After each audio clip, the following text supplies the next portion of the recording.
we had played a Western Carolina football team, and that was kind of our rival at Appalachian State. And I think it was, I can't remember what year, but we very regularly lost to them.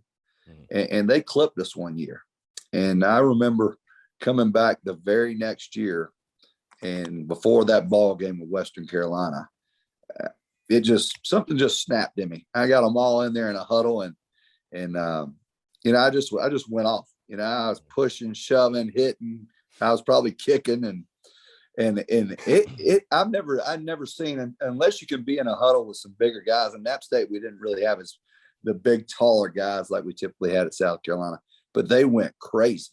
I mean, it was like a feeding frenzy. The mentality, their eyes changed. It was like, hey, this ain't just the regular routine. Come out here, warm up, do some kick sets and post sets and drive blocks, and let's go off the field and play a football game.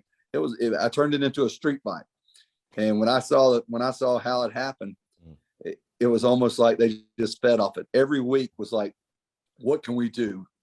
And how are we going to make this better? What we're going to do? It even got to the point at Appalachian where actually my offensive line coach here, John Holt, that we were playing Wofford one night, and Wofford had actually beaten us the year before. And they come out, and I'm sitting there swinging a chain, and my offensive line GA's got a bat in his hand. And then it was on. I mean, it was on. People go, those little advertisement things they put on the sideline some games. I mean, we were getting flipped over the advertisements. I mean, it was fights, and I think we ended up beating them that night 79-21. And it just evolved. So when I got to South Carolina, it was going to be no different. I wanted to see, just exactly what these guys would do. And I think I did it in a spring game when I first arrived, and their eyes got really, really big. And they're like, hey, wait, who the hell is this guy right here? This little 5'10" and a half, 225 pound, looks like a half-bit linebacker. What's he bringing? But they loved it.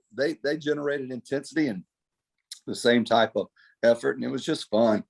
Sometimes they ended up with a lot of bruises and some broken bones, some shoulder injuries, but it's just who I am. That's just how I'm kind of, I don't know, programmed.